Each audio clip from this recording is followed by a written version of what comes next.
সিলেটে ঘন ঘন আকস্মিক বন্যার কারণ হিসেবে কেউ দায়ী করছেন ইটনামিঠামিন অষ্টগ্রাম সড়ককে, কেউ দায়ী করছেন এ অঞ্চলের নদনদীর নাব্যতা সংকটকে, আবার কেউ দায়ী করছেন ভারতের অতিবৃষ্টির পানিকে।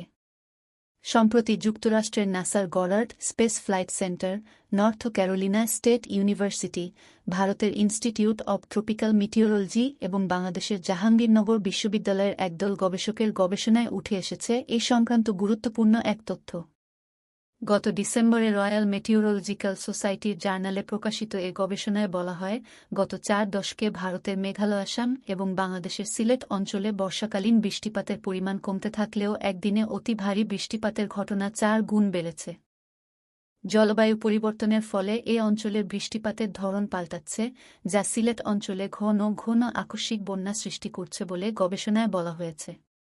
একদিনে অতি ভারী বৃষ্টিপাত বলতে গবেষণায় 150 মিলিমিটারের বেশি বৃষ্টিপাতকে বলা হয়েছে।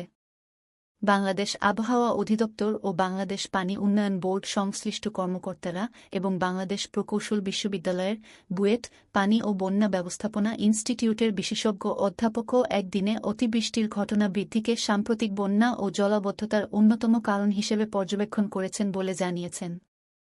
বাংলাদেশ প্রকৌশল বিশ্ববিদ্যালয়ের বুয়েট পানি ও বন্যা ব্যবস্থাপনা ইনস্টিটিউটের অধ্যাপক এ.কে.এম. সাইফুল ইসলাম বলেন, উজান থেকে নেমে আসা অতিবৃষ্টির পানি ধরে রাখতে ও পরিবহনে হাওর ও নদী গুরুত্বপূর্ণ ভূমিকা পালন করে। কিন্তু ক্রমাগত অপরিকল্পিত উন্নয়ন প্রকল্প সংযুক্ত হাওরগুলোকে বিচ্ছিন্ন পকেট হাওর করে ফেলছে, ফলে বন্যা দীর্ঘায়িত হচ্ছে। তিনি বলেন, শুধু নদী হাওর নয়, নগরী ও শহর এলাকায় খাল দখল ও ভরাট হয়ে যাচ্ছে।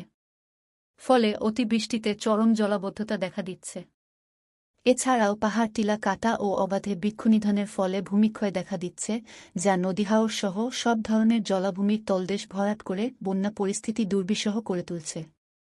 বন্যা সম্পর্কে বিশেষজ্ঞ এ অধ্যাপক আরও বলেন, একদিনে ভারী বৃষ্টিপাতের ঘটনা বাড়তে থাকলে সামনে কঠিন দিন আসবে, আর এজন্য এই মুহূর্তেই যথাযথ পরিকল্পনা ও কার্যক্রম গ্রহণ করা প্রয়োজন।